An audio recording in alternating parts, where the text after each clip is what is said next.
What's going on, Tamers? Welcome back to another DigiGuard United video. Today we're going over the TBL for Season 2, Week 15. As you can see here, we had 18 players, a total of 16 different decks, 14 different decks, which is actually a really good variety if you were to ask me. I love seeing this. It's very refreshing. I played a lot of card games in my life, and seeing a good variety that people are just comfortable taking something that might not be, either tiered or slightly off the cuff, but they still have fun playing it. It's nice to see. Shout out to our top four, Leppy, Adachi, Michael74766, and Cyberphile, or as we know him in our local scene, Gino. So this was our top four. We had Dark Knightmon, we had Gammonmon, Leviamon, and Davas. And we're going to get into these lists. I'm excited to see the Gammonmon list. I'm a very big Gammonmon fan, even though the deck's probably not where it needs to be. We are getting some support in BT15 with that, but it's nice to see it crack a top four here. And it's nice to see there was another player besides the top four running Gammonmon as well. And Dark Knightmon has always been something that Mike has talked about. I've never really delved in and read the cards, but I'm a huge Batman fan, so naturally, I would probably enjoy some Dark Knightmon, but let's not jump into anything crazy, and let's see what these decks have to offer as far as our top four is concerned. Let's jump right into it. So, Dark Knightmon. Shout out to Gino for taking this and doing well. 18 players, 3 rounds, 4 rounds, 3 rounds. Is pretty good. I mean, these TBLs are, I like doing these because it's not 6 people or 8 people. 18 is a pretty good sample size. I mean, I'm excited to see if we can crack 20 and 25 and maybe 30 players. But having it, this is maybe like the second or third week in a row we've had like 16 plus. So that's really nice. So jumping right into it here, we're probably gonna go through this a little bit here. What does Monimon do? All turns with this Digimon has Twilight. Okay, so these are essentially Twilight creatures. Pagumon's still probably one of, if not the best, black egg in the game. Rookies, this is a searcher. On play, reveal top 4, add 2 cards. Either black with Nightmon or Deadly Axemon in their names, or Twilight. So it does, I believe the Tamer has the Twilight trait. It does, so you can grab Tamer. Sparrowmon, we're familiar with from our Crossheart decks, but it is a Twilight, so it's nice. It does have Reboot, as long as it has Shoutmon or Mervmon in its name. So I don't think you'll get the Reboot in this deck. Well, this Digimon has Shoutmon or Mervmon. Yeah, I don't think you'll get the Reboot in this deck because it doesn't specify Twilight trait. It specifies in name. So that's kind of, I don't know. But it is a Twilight. And it does give you that 5k swing, and it does have on deletion save. So I guess Crossheart material for Twilight. I should have been give Reboot to a Digimon with Twilight in his trait. I don't know why they didn't do that. And then of course the menace of the format right now, Ukamon. When in doubt, if you don't have a 12th rookie, just throw in 4 Ukamons. We have Skull Knightmon. We have our pretty much standard. Oh, that's a little bit of that's some weird pixelation there. I hope it doesn't happen to all the cards. We have our, I guess you can say standard. I dare I say standard. We have our pieces here as far as our evolutions are concerned. And then I believe this is the Skull Knightmon promo that we got for BT15 as a box topper, or it might have been BT14. But I know this adds a lot to the deck. While this Digimon has Bagra Army or Twilight trait and is a level 5 or higher, this Digimon gets security attack +1. That's really nice. And then on deletion, you may play 1 Tamer card with Amano in its name from your hand or trash without paying its cost, then save. That's really nice. It gives you utility here. You do have Kiriha here. Oh, or Nene. Nene is the Amano, so you do have the Amano trait there to meet the requirement to play a Tamer. Obviously, security attack +1 is always great. And then when you're playing a deck that has save, you can always use this as fodder later on. So let's actually get into Dark Knightmon himself here. So there's 2 different Dark Knightmons. This is BT10. And this is this is EX4. So he's not a level 6. The level 6 is the Dark Nightmon X antibody. That's interesting. So let's see. On play, DDGevolve 1. Okay, I remember this deck. I played against a Dark Nightmon deck a long time ago when I was testing for Nats, I believe, last year. Or it might have been a tournament after Nats. And I just constantly remember the DDGevolve spam, which was super annoying. Especially when you're playing like a tall tower or like stack deck. DigiGuard hurts a lot. So, you know, being able to on play and digicross, playing for reduced cost is really nice. All turns from this Digimon will be deleted by returning a level 4 or lower black Digimon card from the Digimon source to its hand. You can play a Skull Nightmon. So they do tag out and they do tag out. So they go from ultimate to champion and then down the line. That's really nice. Okay, that's nice. Let's see what this Dark Nightmon does on play. When your Digimon get blocker, if Digicrossing, D-Digivolve. So that's nice. So you have 6 different targets that you're going to be D-Digivolving on play. This one is if you Digicross. And then on deletion, reveal top 2 cards of your deck. Add 1 card with Blue Flare or Twilight. Nice. And then Inheritable. When an opponent's Digimon attacks, if this Digimon is Gray Knightsmon, you may switch the target to the attack. Oh, Gray Knightmon was the SR that we got in BT. Yeah, okay, I remember now. I don't see him in this deck, but that's probably a different build. But these 2 cards right here with the D-Digivolve on play is super nice. You're going to be Digicrossing naturally anyway, so you're going to be playing them for a reduced cost. D-Digivolve is a very detrimental mechanic in this game, along with DP reduction. There's really no ways around it. Even if you have like built-in protection, there are some cards that get around DP negation, because if the card says this Digimon is not affected by your opponent's effects, then essentially they get around DP reduction. But D-Digivolve would kind of fall into that category as well, but I feel like there's effects that specifically say you can't be DP reduced. Like if I'm thinking off the top of my head, I think Awakening of the Golden Knight specifically says your Magnamon cannot have its DP reduced for the turn, which is great because everybody knows that Armor's biggest weakness is DP reduction. But I don't think there's a lot of cards or effects in the game that prevent D-Digivolution. So that's a really strong mechanic. And you have it here built into your ultimates. You have it here with Ultimate Flare. Iron Fisted Onslaught is a great black removal card. Pride Memory Boost is nice. I believe it's, top 3, and then you play a level 4 or less, trash the remaining, and then delay gain 2 memory. So it's nice. It's like those alternative memory boosts. Like you had Pride Memory Boost, you had Blazing Memory Boost, you had Howling Memory Boost, or yeah, you had those. Those are the alternatives, like the OG like memory boost. So this is nice because it gets you your on plays level 4 or lower, you know, your Deadly Axe or Skull Knight, and it just allows you to go up into your chain that way if you need to do that. Just kind of cheat something out. Immortal Ruler. What does this card do? Immortal Ruler for 0, black and purple. So how do you meet this requirement? Oh, while you have Nene, you can ignore the color requirements, trash the top 3 cards of your deck, then you may play 1 Dark Nightmon from your trash for its play cost. If you play a Digimon card with Digicross requirements by this effect, you may also place cards from your trash into Digivolution cards for a Digicross. That's interesting.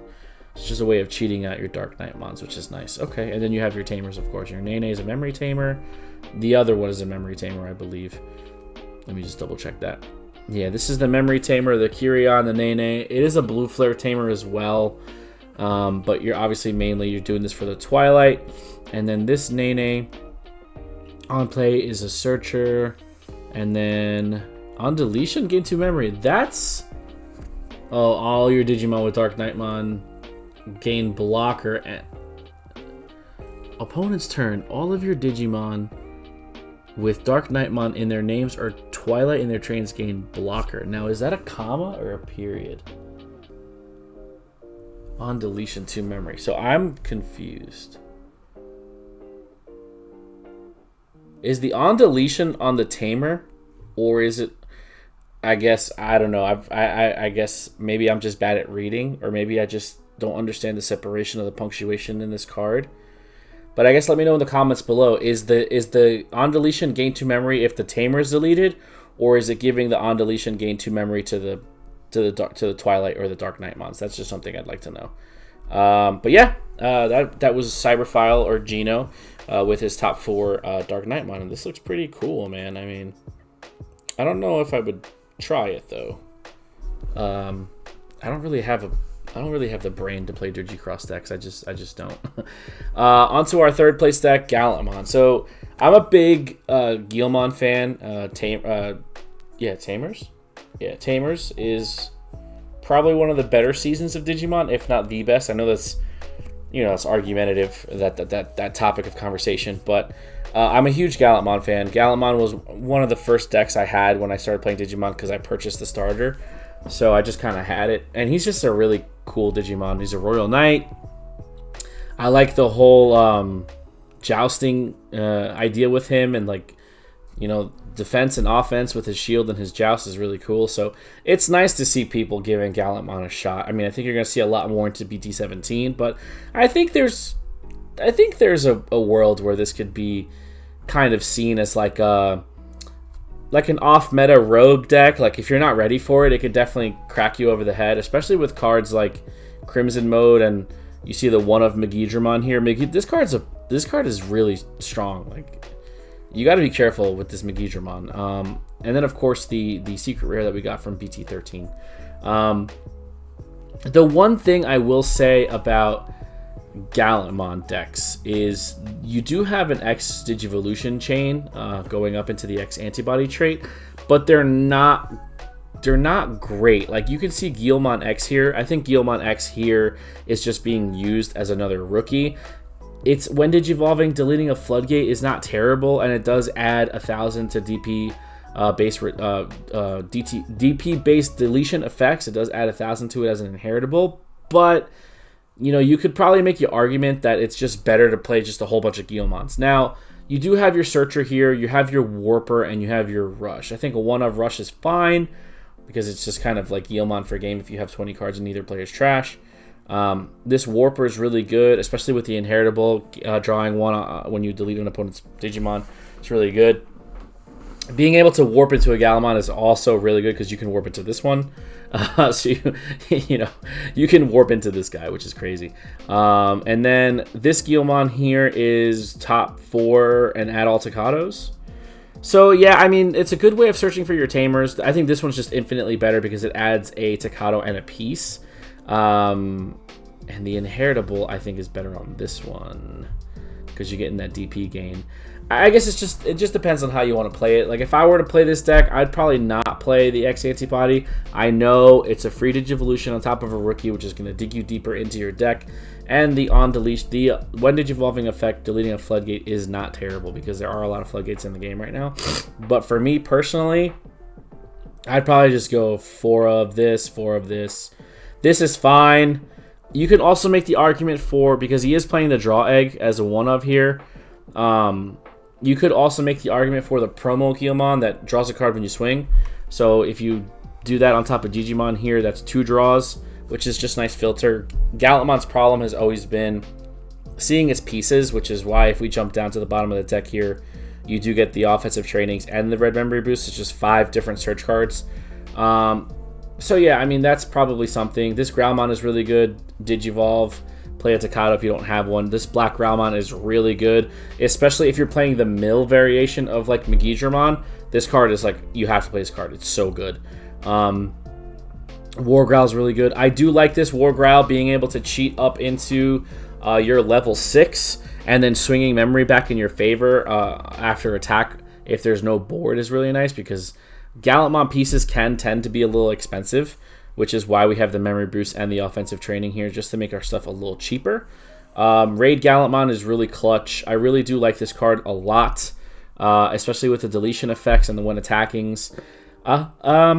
Obviously, you know, this card is just crazy. That card's nuts.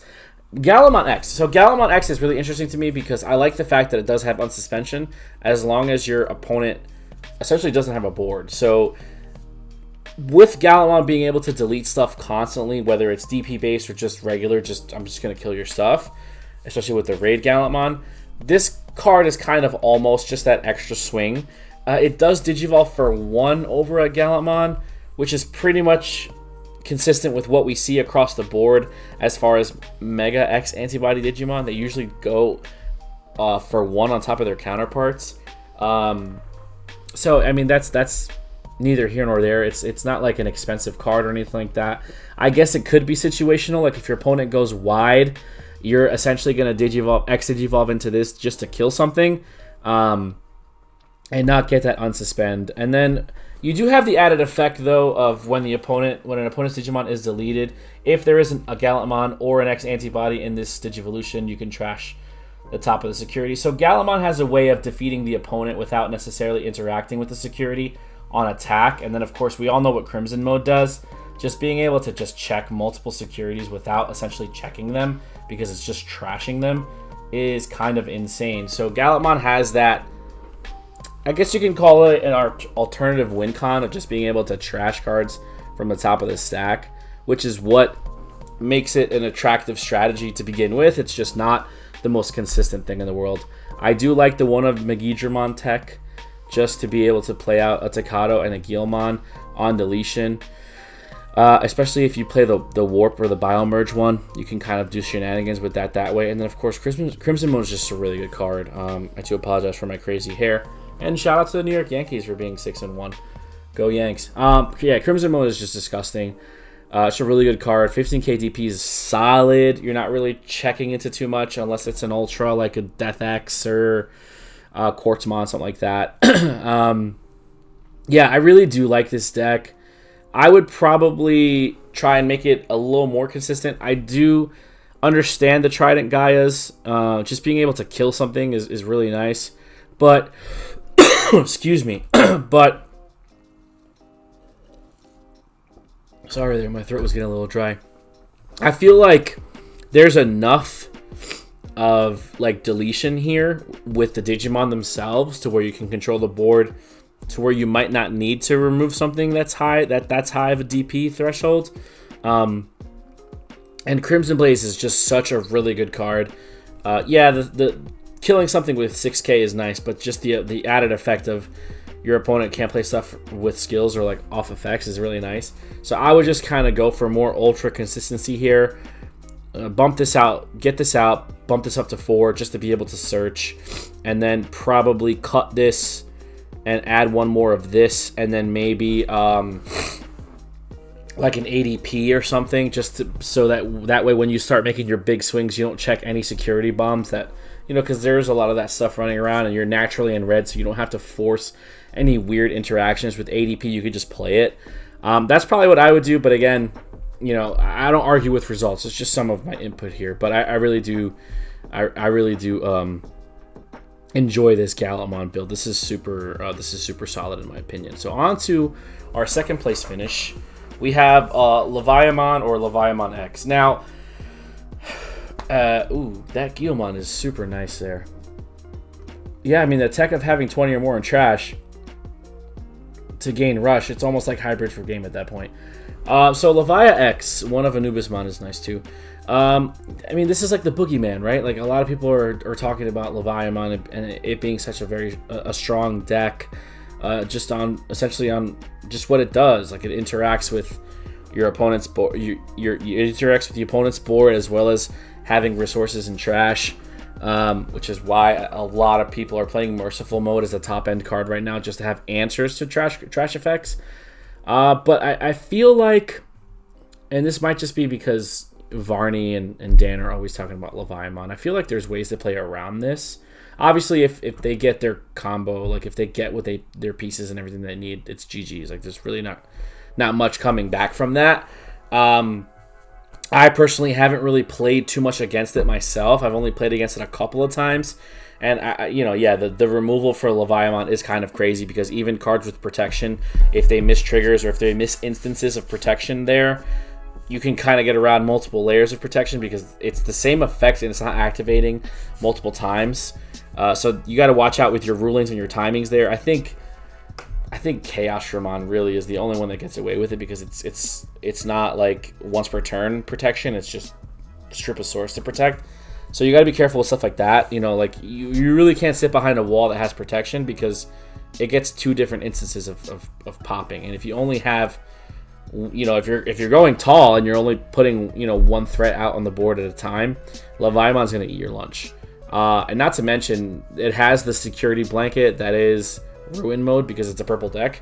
Ruin mode is just like the perfect, okay, I can't kill you this turn, I just need one more turn. That's like the perfect scenario for Ruin mode, right? Like, you can't kill them that turn, so you're going to go ahead and slam Ruin mode on the table just to give you one more turn because there's not much that your opponent's going to be able to do, right? The X antibody here is super interesting because you only have, I mean, you're not, are you really going to swing and go into Dobra X? I doubt that. Same thing with Cerberus X. Like, I don't know if, I think you're just going to go ahead and do this, right? You're going to swing here and go here, right? So, yeah, I mean, we've had this conversation before on these videos about how I feel about Protoform and the OG X antibody. I feel like in this deck, you probably don't need this card as much because you're not focusing so much on X Digivolution. It does have a really good security skill, gaining you a memory, so technically it's a bomb and it adds to your hand, but I don't know. Again, I tend not to argue with results. This is just more of my opinion. I feel like Protoform is the perfect card for this deck because it's going to get you exactly what you want. It's going to get you up into your X Digivolution for free, essentially, and it's going to give you another layer of protection with the pseudo recovery off of the Protoform's inheritable, which is nice. Seventh Lightning, Biting Crush. These are all staple cards for Leviamon. Purple Memory Boost, Wisdom Training. I don't know if Purple Memory Boost is the preferred card over Miss Memory Boost. I would just assume naturally you want to get cards in your trash, so Miss Memory Boost might be the way to go. I do understand that there's RNG and there's variance in that because you might not want to mill a certain piece to the trash or you might want to be able to add it later. But that's why I have been seeing a lot of purple players play Lament of Friendship, which is that option that we got in the starter deck, just to be able to grab whatever purple piece they want from the trash. So I guess, I mean, it's neither here nor there. It's kind of just preference at that point. I mean, they both essentially do the same thing. They're giving you 2 memory with an added effect. One is just kind of digging for 4 and adding to hand. The other one's just drawing you a card and milling 2. So you're still digging 3 or 4 cards deep into your deck. I guess it's just depending on how you want to look at it. And then obviously these training cards are just super strong. Like being able to just Digivolve up into your chain for reduced cost is kind of broken. Gazimon as your Floodgate. I mean, yeah, this is good. I can understand why this is a very attractive strategy. I can understand why there's a lot of success with these types of decks, just because they can do a lot. They can rush you down quickly, but they can also control your board very efficiently. So shout out to our Leviamon player, our second place finish, and our first place, Leppy with Davas. Now, the first thing that I saw was the Geni. And I love the interaction with Geni and Davas because essentially, yes, you are playing Digitamas and stuff like that, but essentially you're allowed to go ahead and put your ultimates in your breeding area and kind of use them as like an egg. So what happens with Geni is as soon as your opponent attacks with a level 5 or higher Digimon, you can suspend Geni to promote your egg or whatever's in raising to promote it. And most of the time they're going to be level 5s, right? So you do get the trigger to go ahead and counterblast or counter Evo. And as we can see here, there's a lot of different targets. You have your Baihumons, you have your Azulongmons, you have your Zukaimon, and you have your Mega Gargo. So it's a really nice little interaction with the Geni there because now your opponent has to worry about, crap, if I go ahead and swing and they proc their Geni, they're going to go ahead and blast Evo and get all their effects off and just kind of wait until they're ready to drop the Fanglong. So I like this type of tech, and I like the nature of the deck. It's kind of locking you on 5 and 3 here if you think about it. You can't promote 3 because you're going to lose 2 memory, so that's another turn in raising where you'll have to Digivolve into your champion in raising and then promote to prevent this. And a lot of the times, a lot of these champions now in the game, they have Digivolution effects where they can just play a Tamer for free. So this mitigates your early promotion, and this mitigates your aggressive attacking, right? So it's a nice combination because you're locking at 3 and you're locking at 5 here. And what I mean by that is you have to play weird against this type of deck if you see these 2 cards on the table. You can't promote a rookie because you're going to lose essentially all your tempo. And you can't really swing with an ultimate or higher because you run the risk of allowing them to promote their level 5 and going ahead and blast evoing and getting their effects that way. Not to mention, you do have the Ukamon that's going to be able to turbo you out, and you have the Louis, which is just essentially hybrid for game from raising, right? So I like the combination that they're going here. They're leaning heavy into the Davas, but they're giving themselves like a secondary option just in case like they need to pop off a little earlier to keep tempo. And that's what Ukamon does, right? Louis essentially works as a secondary win con because it's hybrid for game in a different way. You're playing it for 3. You're promoting your stack. You're promoting from raising, and then after you promote, you're tapping it to gain another memory. So it's essentially, just 2 memory. And if you do that in combination with Ukamon, you're slamming this down for 3. You're promoting this. On promotion, this is going to hatch you an egg, gain you a memory, and then this is going to suspend to gain you a memory. So you essentially played this for a 1. You have a Digimon that you promoted that can attack, and now you have another egg ready to go to Digivolve. So it's just like, okay, it's nice tempo. Ukamon is a really good card, and Louis is also very good in his own right, just a lot more underrated than Ukamon because it's more valuable to have rookies in your deck than it is Tamers. I get that, but this card is really good in my opinion too. So yeah, I mean, I just like the idea of being able to essentially legally cheat, if that makes any sense. Your bombs are megas still, like, even though Fanglong is your that's like your holy shit card, like that's the card that you want to get out, but you're cheating out. You're not really playing anything. You're not playing Digimon. You're not digivolving up the chain. You're essentially cheating out. You're cheating out your ultimates, and then you're saying, okay, when it's your opponent's turn, it's not their turn, it's our turn. Because anything that they do reactively to try to answer your board, if it's offensive, like if they turn sideways, you're going to slam down one of these bombs.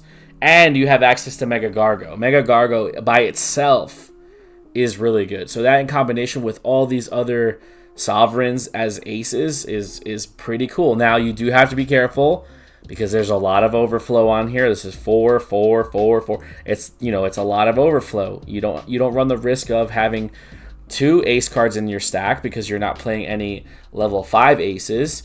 But you do have to be super careful. But I think this is a slower deck. It kind of wants to play the long game, so it's kind of giving you that option to go ahead and just be more reactive to what your opponent's doing, and just kind of slowly chip away and take control of the board, because at some point you're just going to run out of resources. So I do like this a lot.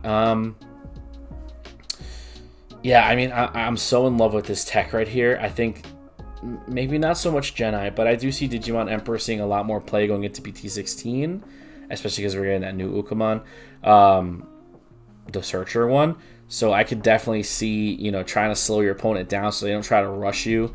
I could see this being a really good tech card against low-to-the-ground decks like Armor Rush or Red Hybrid, just constantly promoting rookies out of raising. But Geni is definitely a card that's going to get better as we get more cards. We're getting level 7 aces, so it's just, you got to think that, okay, if my opponent is going to try to punish me by being aggressive, I'm going to be able to answer that. So, and it's good in this deck, obviously, because you're going from your level 5 into your ace.